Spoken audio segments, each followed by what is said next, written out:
Friends, आज हम इस वीडियो में डिस्कस करेंगे विलियम फुकनर द्वारा लिखी गई एक famous story a rose for Emily. ये स्टोरी एक ऐसी लड़की के बारे में है जो बहुत ही अनयूजुअल होती है, एक अजीब लड़की जो कुछ भी अपने मन के मुताबिक अगर नहीं होता है तो वो उस चीज़ को पसंद नहीं करती है। इस स्टोरी में इसके तीन जो स्टोरी है वो बताई गई। इसी की लाइफ के बारे में तीन अलग अलग एलिमेंट्स के बारे में बताया गया है और एक ऐसे अजीब अजीब एलिमेंट्स है जिसको सुन के ऐसे लगता है कि बहुत अजीब है। ये एक अफ्रीकन टाइप औरत रहती है, इसका एक नौकर रहता है टोब और एक इसका फादर रहता है। तो फर्स्ट होता है कि इसका फादर जो रहता है उसकी डेथ हो जाती है और इससे पहले क्या करते हैं, ये अपने घर को बहुत ही गंदा रखते हैं और जो जहाँ पे ये लोग रहते हैं वहाँ पे लोगों को बहुत तकलीफ होती है कि ये लोग अपने घर को साफ नहीं रखते हैं। शायद इनका नौकर खाना अच्छा नहीं बनाता है, इसके कारण इनके घर से बहुत गंदी बदबू आती रहती है। वो लोग इनको बोलते हैं लेकिन बोलने से कोई भी फायदा नहीं होता है क्योंकि एमिली इस टाइप की औरत रहती है ना, वो ना बाहर जाती है ना किसी को अंदर आने देती है। वो अकेली रहती है, बहुत रिजर्व रहती है और किसी से मिलना, किसी से बात करना पसंद नहीं करती है, सिर्फ घर में रहती है। तो उन लोगों को लगता है जो लोग वहां पे रहते हैं कि ये बहुत अजीब लोग हैं, ना किसी से बात करते हैं ना मिलते जुलते, और इनके घर से एक अजीब तरह की गंध आती है जिसको वो बिल्कुल बर्दाश्त नहीं कर पाते हैं। वो बहुत बार एमिली को बोलते हैं लेकिन कोई फायदा नहीं होता है।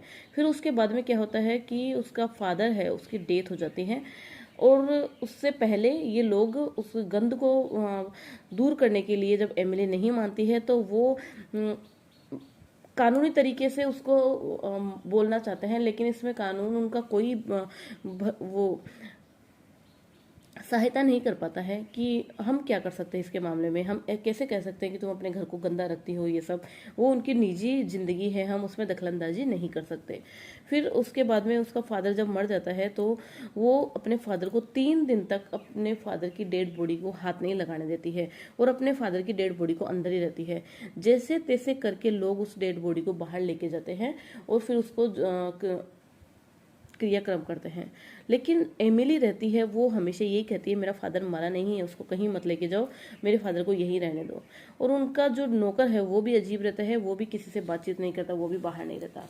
अब जो सेकंड एलिमेंट्स इसकी स्टोरी का वो ये है कि वहाँ पे काले लोगों पे टैक्स लगते थे कि जब भी बाहर निकलेगी काले लोग तो उन पे टैक्स लगेगा। लेकिन एमिली किसी चीज को नहीं मानती है, माना जाए तो वो एक कोई भी रूल को फॉलो नहीं करना चाहती। वो सिर्फ अपने माइंड का सुनती है, अपने दिल की करती है, किसी की बात नहीं सुनती है वो। तो वो जब उसको टैक्स के लिए बोला जाता है तो वो नहीं भरती है। बहुत सारा उसका टैक्स जमा हो जाता है तो एक नोटिस आता है। नोटिस आने से वो सिर्फ एक आंसर लिखती है कि मैं कहीं बाहर नहीं निकलती हूँ। जब लोगों को लगा कि ये अपना एरोगेंस शो कर रही है तो वो लोग आए और आके उनके घर में बोले कि तुम्हें टैक्स भरना होगा, तो वो उनको अंदर नहीं आने दिया, तो बाहर में ही बोलते हैं। और वो बोलती है कि तुम्हारा जो मेन ऑफिसर था उसने मेरा टैक्स हटा दिया गया था, इसलिए मैं किसी प्रकार का टैक्स नहीं दूंगी। और फिर अपने नौकर को भी दबा देती है कि डांट देती है कि तुम ऐसे वैसे लोगों को अंदर आने दे देते हो, कैसा टैक्स, कौन सा टैक्स, मैं कहीं बाहर नहीं जाती हूँ, ऑफिसर ने पहले भी टैक्स से मना कर दिया है, फिर भी तुम ऐसे एरे गिरे इंसानों को अंदर आने देते हो। मतलब वो कह सके तो वो उन ऑफिसर्स पे ऐसे भारी पड़ी कि वो लोग उसका सामना नहीं कर पाए और वो वहां से जाने पे मजबूर हो गए। लेकिन फिर भी वो मतलब कैसे जैसे करके इसको टैक्स भरने पे मजबूर करना चाहते थे और वो थी कि कोई चीज मानना उसके स्वभाव में नहीं था। फिर उसके बाद में एक होमर बेरन नाम का एक लड़का रहता है जिससे ये बहुत प्यार करती है। और उससे पहले भी लोग क्या होते हैं इससे, मतलब इनको अजीब भी लगता है लेकिन लोगों को एक सिंपैथी भी रहती है इससे, क्योंकि एक तो इसकी आंट खत्म हो जाती है, फिर उसके बाद में उसका फादर था वो भी खत्म हो जाता है, उसके बाद में किसी लड़के से प्यार करती है वो भी इसको छोड़कर चला जाता है, वो भी इससे शादी नहीं कर पाता है। तो एक सिंपैथी भी रहती है कि बेचारी शायद इसी चलते ये बाहर नहीं निकलती है, इसलिए एक सिंपैथी जैसे भी रखते हैं लोग। लेकिन फिर भी इससे घिन टाइप भी रखते हैं क्योंकि एक तो इनके घर से बदबू आती है, एक ही किसी से मिलजुल नहीं रखती है। थर्ड जब आता है कि होमर बेरन नाम का एक लड़का रहता है जिससे ये बहुत प्यार करती है। इसका फादर तो इतना नहीं चाहता है कि उससे शादी करे, लेकिन ये चाहती है कि वो उसी लड़के से शादी करे और उसी के साथ अपना घर बसाए। लेकिन वो लड़का है जो उससे शादी नहीं करना चाहता, तो वो एक बार मेडिकल पे जाती है और जाके जब वो दवाइयाँ लेके आती है पॉइजन वाली, तो वो मेडिकल वाला मना कर देता है, फिर एक चूहे ही मारने की दवा लेके आती है। अब जो लोग हैं वो सोचते हैं, स्टोरी में जो लोग हैं जो वो गांव के, वो लोग सोच रहे हैं शायद ये खुद को मारने के लिए दवा लेके जा रही है, क्योंकि इसके साथ हमेशा गलत ही होता है। जो होमर छोड़ के चला गया है, इसके साथ शादी नहीं करा, शायद इसीलिए ये ऐसा है। फिर लास्ट में क्या होता है कि जब वो बहुत सालों के बाद में एमिली को देखते हैं, तो एमिली इस मतलब चूहे वाले दवाई लेने के बाद में उस लोगों ने कभी भी एमिली को बाहर नहीं देखा। उसके बाद में जब 40 साल की हो गई तब वो बाहर दिखी, उसके बाल सफेद हो गए, उसका जो बॉडी है वो एक बूढ़ा हो गया है, बहुत मोटी टाइप हो गई है, वो लड़की से लेडी बन गई है, और एक मतलब उसका भद्दा लुक बाहर में शो हो रहा है। फिर लोग उसको देखते हैं, लेकिन उसके कई दिन बाद में वो मर जाती है। जब वो मर जाती है तो लोग उसका क्रियाक्रम कर देते हैं, और फिर उनके लोगों के मन में एक जिज्ञासा रहती है कि ये अपने घर में क्यों नहीं आने देती थी, ये किसी से बोलती क्यों नहीं थी, हम इसका घर चेक करना चाहेंगे। तो वो उनका घर चेक करते हैं। घर चेक करते हैं तो पूरा गंदा सा घर रहता है, और एक पोर्ट्रेट रहता है उसके फादर का, वो देखते हैं, वो लोग देखते हैं उसके फादर का पोर्ट्रेट। और फिर उसके बाद में आगे जाते हैं तो एक रूम रहता है जिसमें एमिली खुद रहती है। उसमें देखते हैं कि वो बहुत ही भयानक सा रूम रहता है। मतलब अगर अल्टीमेटली हम कहना चाहे तो ये इसमें गोथिक एलिमेंट्स भी ऐड किए गए हैं। तो वो जो उनका रूम है वो बहुत ही गंदा टाइप रहता है, अच्छा रूम नहीं रहता है। और वो रूम